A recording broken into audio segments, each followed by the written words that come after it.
you suggesting that I killed my wife? Are you saying that I crushed her skull and that I shot her? How dare you? When I came home, there was a man in my house. I fought with this man. He had a mechanical arm. You find this man. You find this man. Welcome, everyone, back to another edition of Let's Take 5, the podcast where we look at one of the greats of cinema and discuss their excellence and range. My name is Eric Martindale. My name is Austin Luger. And today we are continuing on our Harrison 4-5. The previous films we covered were as two-parter, Star Wars and Star Wars The Empire Strikes Back, Raiders of the Lost Ark, Witness. Today we will be speaking about The Fugitive, and then we will wrap up with Blade Runner 2049. The Fugitive is the 1993 film that is about a fugitive. Dun dun. The plot's pretty simple in this film. A wrongly convicted doctor kills his wife or doesn't kill his wife. He's wrongly convicted for the crime. He goes to death row, and when he's being transported to death row, the prisoners that are on the bus with them stage a breakout, and he escapes. And he spends his time looking for the actual killer of his wife to solve that case, while he's being hunted down by Tommy Lee Jones, who takes over the investigation as a U.S. Marshal, whose specialty is in tracking down and capturing fugitives. I assume very significant fugitives, as he's a U.S. Marshal. I don't know if this is really a thing, but it works in this film. This film is loaded with set pieces, but it's never bogged down. It's a long film, but it never feels too long. Everything stays its welcome, or never wears out its welcome, rather. And it's just a really nice, well-crafted action movie. It's not rated R, but it could have been. And we just don't see this film anymore. No, this film doesn't exist. Usually when an action film comes out these days, it's either a superhero movie or it has some sort of goofy gimmick to it, like, well, either it's Die Hard 7 or it's got Channing Tatum getting naked in it, and that's the gimmick, right? That's kind of why everyone thinks been fawning over John Wick, which is a really good movie, but like it was unlike it's an 80s like nostalgia movie. No, it's just it returns to the $30 million action movie that's mostly practical effects. Yeah, and I get that it's not like a crazy awesome genre where there's all kinds of great films in there, but there are a few, and it sucks that it's not being attempted anymore. I mean, you're going to have like your terrible versions, your terrible films that exist in there, and there's plenty of those action films that do. You're going to have your total middle of the road ones like Broken Arrow or something like that. Oh god! And then which is just bland. Never seen that, but it's just bland. Yeah. I mean, it's got colorful characters in it, but it's just bland. And then you have movies like this that are like really sophisticated and good, like The Rock and The Fugitive, and those films do not exist anymore. And my favorite, Speed. And Speed, right, exactly. Speed's the best. Speed is awesome. And yes, I get that Michael Bay directed The Rock. I understand that. The Rock is a good movie. Find another rated R action movie other than like Die Hard that's as good, that doesn't have a subgenre of like sci-fi or something like that, like a T2 or Aliens. The Rock serves its purpose. It's high adrenaline, it's good, colorful characters, and a good plot. This has that as well. And that's sort of what makes it in your big action films. It's going to be light on the plot. That's almost a given, because you're going to have to spend time setting up set pieces that pay off as far as the action's concerned, whether it's leaping from a train, like in this film, or leaping out of the way of a train, or getting shot at by a helicopter on top of a building. So how do you get away with it? Like, how do you get away from the story, or focusing so much on the narrative? Well, you use it through the characterization. The first step in this film was making us care about Harrison Ford. Second step was making us care about Tommy Lee Jones. Then you have a movie. Yeah. So then we have stakes. The stakes are in the characterization. That's how it works. John Travolta is actually surprisingly good in Broken Arrow, but he shares the film with Christian Slater. So it's just okay. I haven't seen Broken Arrow, but Chris Slater is good in Heathers, and I believe only good in Heathers. He's a thing. He existed. Then we put him in a box and we hid him away. He's never come back out. He had a couple failed TV shows. He's just been on a number of... he's on Mr. Robot now. Welcome back, Christian Slater. This is the Slater Renaissance. The Slater Renaissance. So what do you think about this film, Austin? It held up really well. This is one that I liked a lot as a kid, and it's kind of what you talk about now. Like, there's something about how you aim an action movie for adults, but kids also like it because it just works so well as a story and as an action movie. Like, no one was thinking about kids or marketing or toys or the app ties in or McDonald's toys out of Which this. is so much of what drives the All genre there is now. Yeah. And this was like, it's a movie made for adults that all kids can understand. If you don't understand every single medicine subplot at the end, that's okay, because you get the gist of that guy betrayed Harrison Ford. Also, I didn't. Yeah. And I was fine with that. Yeah. It was like, do I actually care about this? No, I don't. No. And it's so interesting to talk about like the core essence of the plot, because this is an adaptation. This was a TV show. Mm-hmm. This is adapted the entire series into one 2-hour movie, which is I've never seen the original show, but it was famously one of the first shows that had an ending, because once they kind of knew it was getting canceled, every episode was just him always on the run, always looking for another clue about One-Armed Man. And then once they knew it was going to get canceled, they actually ended it, and then it was a huge ratings ending because people wanted to see what happened, catch the One-Armed Man. Yeah, which never happened in that kind of first era of TV shows. And this is a very satisfying thing because it is about some of my favorite things. It's people being good at their jobs. Mm-hmm. And Tommy Lee Jones is such a curious character because he is the antagonist but not the villain. Mm-hmm. He is someone who is doing his job, a job that we actually do respect, because criminals on the run should be caught. Mm-hmm. For the most part, unless they have exactly the storyline. Unless their wife was actually, they were framed for the murder of their wife. They got killed by a guy with a mechanical and you're arm. Doing more crimes. Yeah. Only this. Mm-hmm. And there's something just about the cat and mouse, which I think is what kind of held up so much for this movie. It's the characters. It's so good. Yeah. And Harrison Ford plays weirdly, like, even though he kind of is, he's someone not in control. That's what we've not really kind of seen the past 3 films. Even though he has hiccups, he's still in a very heroic situation. Right, but he seems we're endeared to him in a certain way because he doesn't seem indestructible in this film. No. It has a John McClane thing working for it, like where he just seems like a normal guy in a crazy ass circumstance, and he's older. We're seeing Harrison Ford as like an older, and I don't want to say frail because he's better shape than I am, but he's gray. Like he's an older, grayer which guy. Which is actual plot point. Which is actually a plot point in the film, and it's neat watching, because you're right about that. These characters are good at their jobs, but Harrison Ford is his character, Dr. Richard Kimble. Right? They say it once, twice during the film. Yes, like a million times. Dr. Kimble, he keeps outsmarting him and always stays one step ahead of him. But what's brilliant is how the film's able to do that without you ever thinking that the U.S. Marshals are incompetent. Right. That never comes across that way, ever. And I realized I was thinking, like, how do they keep doing this? Because I love how... Well, I can think of a huge example. Like, he jumps off the dam into the water, and they want to all call it quits and say, yeah, well, he's definitely dead. And he's like, no, he's not. He could be alive. Search. So when they don't find him, it's through no fault of his own. And we see him catch another fugitive, because 2 fugitives went on the run. Sure. And we see him take out the other fugitive. Yeah. So we know that this guy's good and is a force to be reckoned with. Well, but it's so curious. Like, I mean, so you have the dam scene. Right before that, they catch him in the tunnel, and they're feeling cocky again. Mm-hmm. But the reason why, and that's such a good like visual metaphor as well, is that because Richard Kimble is so distraught throughout the whole film, and Harrison Ford plays it so well, it's like he's not having a good time in this action film as opposed to the last 3. Mm-hmm.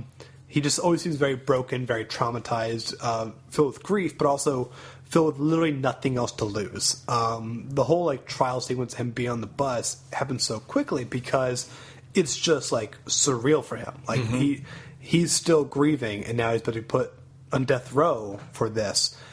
And so any action he's doing is to provide justice, and anything beyond that, he's not looking to sustain himself. No, anymore. because you get the feeling he doesn't have anything else to live for anyway. So him jumping into the sewer, him jumping off the dam is just like, well, I have nothing else. It is a rat trying to survive. And I'm not going to be caught. Right, because then I'm going to lose anyway. Exactly. Especially now that you are a fugitive. So, like, you're already going to death row. Mm-hmm. This is now way worse for you. Yeah, this is even worse. And it's all done, like, and what's the thing is we just talked about those two set pieces, like being the jumping from the train, the bus crashes, it lands on a train track, he escapes there, and that's really cool. Then we have him jumping out of the dam, which are these really, jumping out the dam, these really loud, bombastic action sequences, probably all happens in the first 25 minutes of the movie. And then it does something really neat, because we would be exhausted if we moved to another thing like that. If there was another big set piece that came after that, and it doesn't, then it starts using suspense effectively. Him camouflaging him. He dyes his hair. We see him go in disguise as a doctor into the hospital, and him walking by police officers. Like, you're waiting for someone to actually notice him, or him escaping from Tommy Lee Jones later in the film, and then blending into the St. Patrick's Day parade crowd, which is going on in Chicago. All of this works in a completely different way. Yeah. Because now the suspense isn't jumping off a dam, which is very loud and hitting you over the hammer. We know Harrison Ford's not going to die anyway because the film's only been going for 30 minutes. But now we're using suspense effectively. So it's just showing how competent the director is, and how competent the script writer was, and how great the actors are, their ability to pull it off and keep it maintained in a world that never cheapens it. They walk by each other on the stairs, and it's like, okay, it's fine, and it doesn't come off as like, oh, that's such. I don't feel like I'm being manipulated into suspense. Right. And they're one step behind him the whole film, and it occurs so naturally that it works, and it doesn't have to. It's a smart action movie. Yeah, and it's actually smart, and it's also smart in its presentation, because it's saying, here are the clues, and now we're gonna. It's so hard for people to show intelligence, because typically people writing super smart characters aren't smart themselves, which is why every other Sherlock Holmes adaptation is terrible. But this is just a very normal thing of, like, you hear the phone call, you see him make the phone call, and it seems like a totally normal scene of him making the phone call. Then they're going to analyze the footage, even though it's a bit more of a cliche now. It wasn't as much back then, of them, like, listening to the train behind the call. Mm-hmm. So we saw the train go through in that scene. We didn't think much of it. And then they kind of, like, break down, okay, what cities have L's. And they don't even immediately go to the bias of where they are right now. Mm-hmm. They're just kind of considering, here are the clues, let's think through the clues, now let's prove why this has to be the case. Because it would be crazy for him to come back to Chicago. Correct. Right? So they provide some substance and a reason why they wouldn't necessarily assume that. And it's great because you get to see the procedural side of all these people working it out together. Sure. So it's not just a focus on Tommy Lee Jones, it's a focus on the entire team itself. Right, and especially when you have Tommy Lee Jones as a character who is delightfully cocky. Yeah. He's cocky in a way that, like, I would love to see the original script for this, because I have to assume he made up most of his lines, because he's just so good at his job that he just keeps talking. He always, like, says, like, a couple words more than you think he will, because sometimes he's just talking to himself. Mm-hmm. And he's so great about all of that. And I don't know, I don't know. You say something. Well, I was just going to say. Yeah. I mean, I think what you're trying to say is that Tommy Lee Jones is a great actor, which I think I agree. Most people agree with. He has an incredible way of delivering lines very naturally. I mean, he's just so real when he speaks. And he has the best banter with Joey Pants. Second time on the show, Joey Pants. He's in Midnight Run. He's in Midnight Run. Where he declared that you got the Duke. Yeah, that's right. Gosh, I'd forgotten about the Duke. How dare I? I'd almost forgotten about the Duke. That was super early on in the show. So Harrison Ford is, I think it was like the third episode. Okay, yeah. But he, we don't really see him grieve ever, like in these films. We actually see him grieving in this film, and that's the whole film. Yeah, it's exactly. Well, you see it in The Big, where it's really, he doesn't realize they're going to accuse him of murder. Then we see him bottling it. It's like, oh my god, I can tell he's really sad. And then he loses it, and then he kind of, that weight is kind of felt through the entire film. And it's a big problem for me, typically, when, especially in genre films or like Star Wars, where it's like, okay, Uncle Owen and Aunt Beru are just murdered, and like Luke gets over it, like boom, like that. Sure. But oh my god, Obi-Wan gets killed. How will I ever get over that? It's like, dude, those people raised you for like 25 years. Like, and I know a moment's taken, but it just always came off as a little fake, totally for me. It's audience cheating, right? That the audience has now spent more time with Obi-Wan Kenobi. Exactly. So the audience is going to grieve more for this character than that. And I've never really ever shook... Like, I love Star Wars, but I never really shook this. This does a great job of, like... She is just a piece of the puzzle in this film. She exists. She gets murdered so we can have a movie. And we don't have one if we don't. But it would be so easy to forget about her. But the movie does it in such a way, and Harrison Ford's, like, ability to carry that weight through the entire film actually exists. And, like... In a lot of ways, this is kind of what I think might be his best performance of the 5 we watched, because that's hard to do through an action film, you know? It's true, and it felt... He just seems so desperate. Yeah. It felt like jarring me, because I think I'm just not used to that kind of thing of, like, he only smiles in the fancy party, and when he comes home and doesn't know his wife's dead. Yeah. So he smiles the whole movie. I don't think you see him smile again. Yeah, and everything else is very... conflicted about everything he's doing.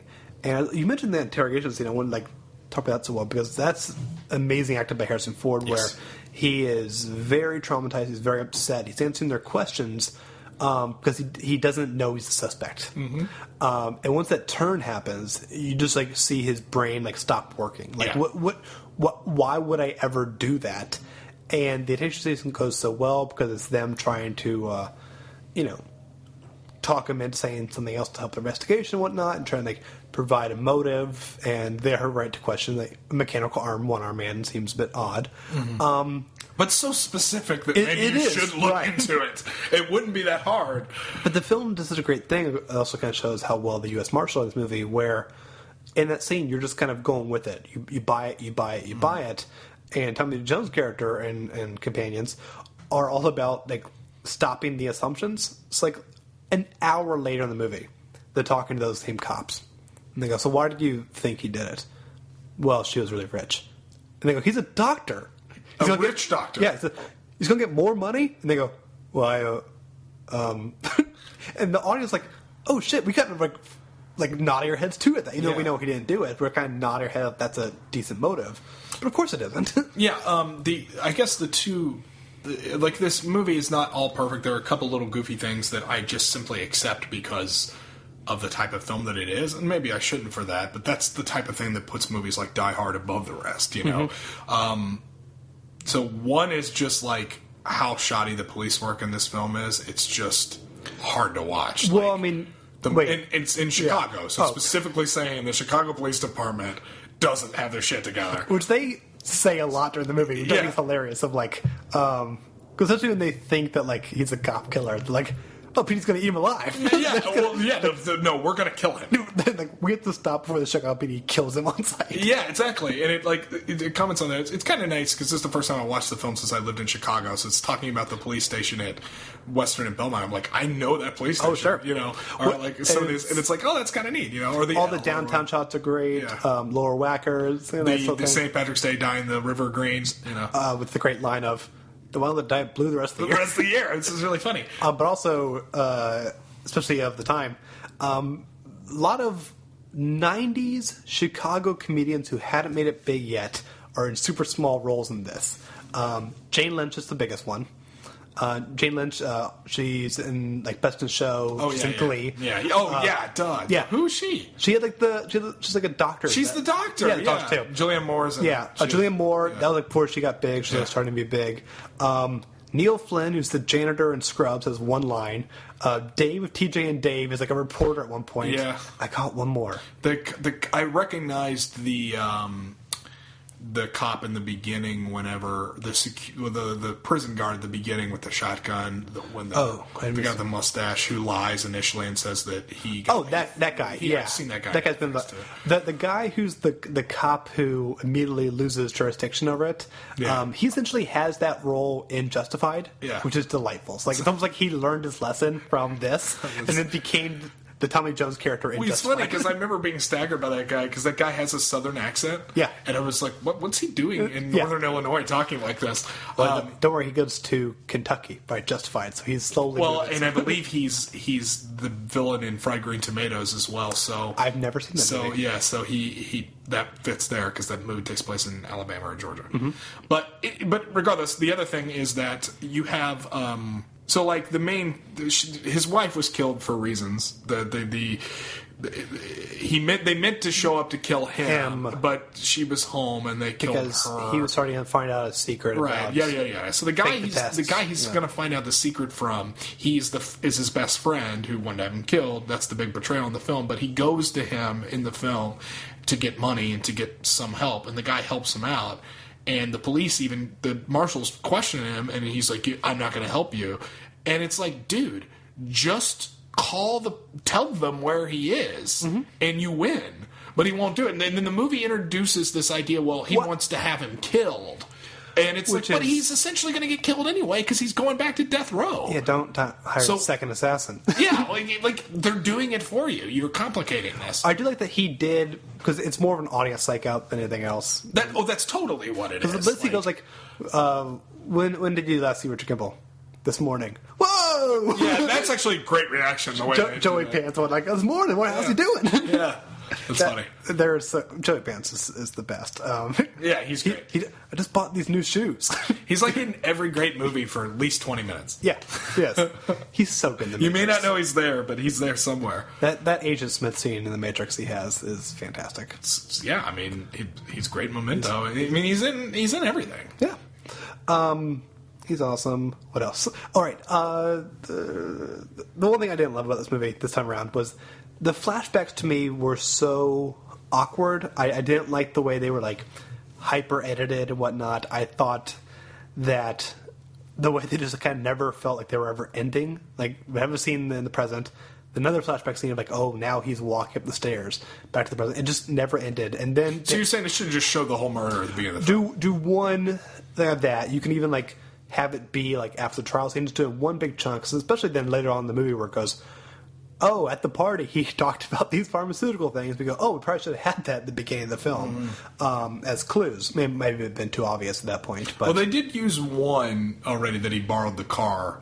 The car had the keys on it, which is why there was no forced entry. Right, that's right. That was a neat little nugget that they did, because I had forgotten these conversations even take place. I mean, it's pretty smooth. Yeah, I mean, I get what you're saying. That never really bothered me. I mean, you could trust Harrison Ford to just carry the weight of the murder through the whole film, and he would have been fine. I do think they were doing it for two different reasons. One, to provide the clues later. Like, basically, the movie doesn't want you to have this figured out. You're going to figure it out on their terms, which can be frustrating. But also, they need to prove to the audience that he didn't do it. Yeah, especially since they do show that early. You know, it's the one-armed man pretty early in the film. You just don't know why. You don't know who it was and why. But I think it was Harrison Ford, right? A couple years prior, he was in another legal thriller called Presumed Innocent. Where you don't know if he did it or not. Okay, so you wanted to say like, I see what you're saying. Like, audience goes like, "There's no ambiguity. Yeah, he is innocent. Or else the movie doesn't make any sense. It doesn't make. We can't root for him then. And then the other thing was that I think probably they were giving you those nuggets later just to sort of like wrap it up. Add some character nuggets and characterizations here, because you do learn new stuff.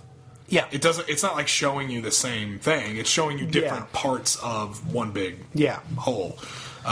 So, like, you don't hear her like dying there, talking on the phone like 50 times, which is kind of hard. I was surprised this movie was rated PG-13 because the murder scene's pretty fucking brutal. They're violent, and especially when she's like talking to the police while her skull's like cracked and it's like focusing on her face. I mean, pretty horrifying images. The killing of the other fugitive, it's a tense scene. Yeah, really, that's right.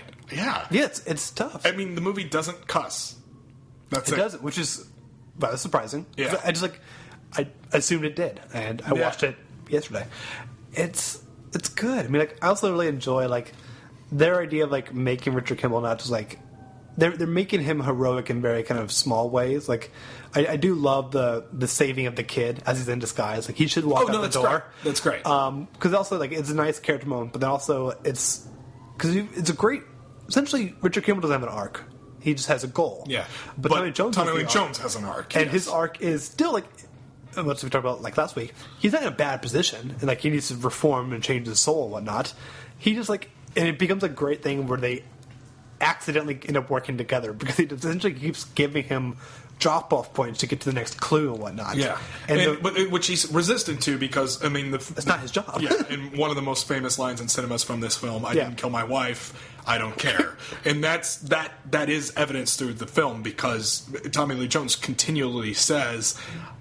I'm not here to solve a puzzle. Yeah. I'm here to capture you. You ran away. I'm capturing you. That's my goal. But it's interesting as the film goes, you see him start to... And him saving the kid is the one biggest of the things. Because there's nothing about self-preservation in that. No. Whatsoever. No. In fact, it'll only get you more caught.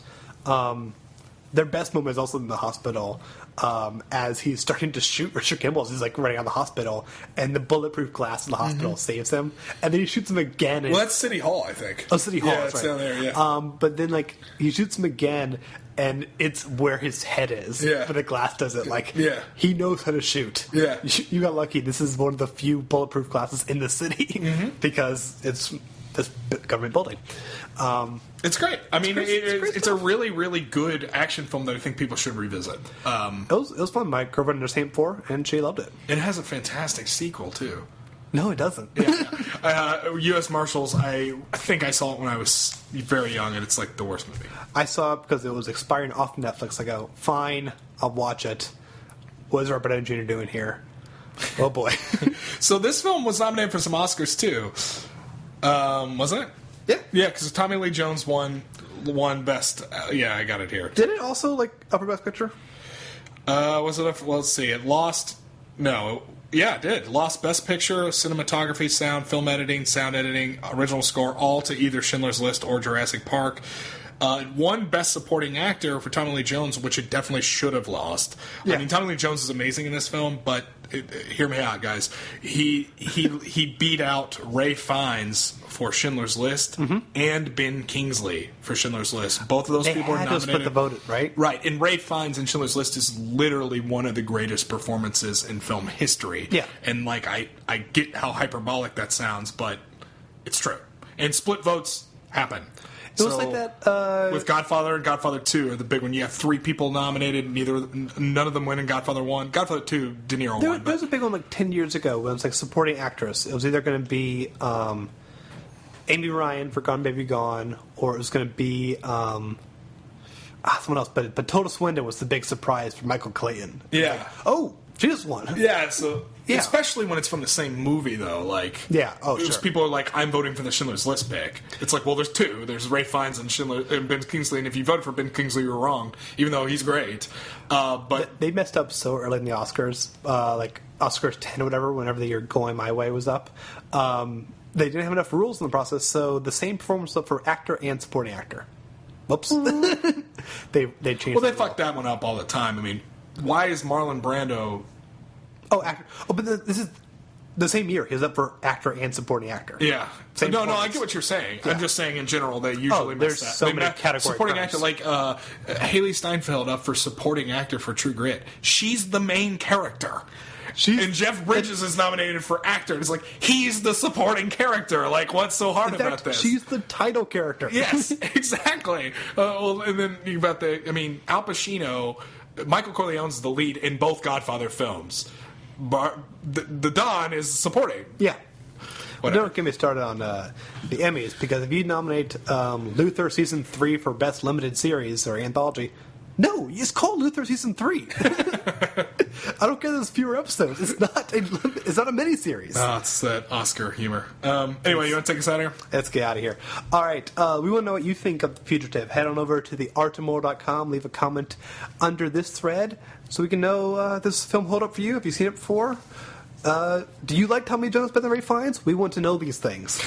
And while you're there, check out some other podcasts, including The Immortals, the podcast where myself and 3 others review the 1001 movies, albums, food, songs, and TV shows that you must consume before you die. Yesterday, we reviewed a film I'd never seen before, A Question of Silence, which was rather good, and the TV show Strictly Come Dancing, which is not. What food did you? We couldn't get the food that week. I think that week was supposed to be allspice. We're going to get that next week. Okay. Damn, my notes in front of me. I think that's right. What else? We have Ad Absurdum, which is going to come back soon with a spiffy episode. That's where two lawyers discuss the real-life legal implications and pop culture. Very fun. Check out that whole back catalog. Also follow us on Twitter at the Immortals Pod. Email us if you'd like to at letstake5theartmore.com. Where can we find you? Find me at Constant Diversion. That's my YouTube channel. Lots of cool stuff there. Mm-hmm. Check it out. Mm-hmm. Until next week, we'll be back for Blade Runner 2049, newly appointed Oscar winner. That's right. Damn good. All right. I'm Austin Ligger. My name's Eric Martindale. Bye, everyone. Baby! You just hang out, okay? You're gonna be okay, pal. You're gonna be just fine. Pull that elevator. Watch out. Thank you. Hey, Joe. How are you doing, kiddo? Chester. Yeah? Where's your mom, Tanner? Oh, no. Is she home? He's with my brother. Your brother? Are they downstairs? Oh. Don't you worry. We'll get hold of her for you. What are you, a football player? Baseball player? Hold on, son.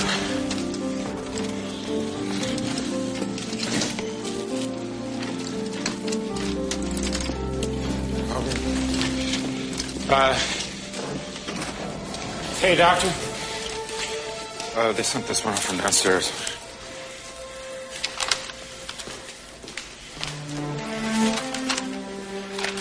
Bob, get this one into room 4, stat. Bye-bye, Joel.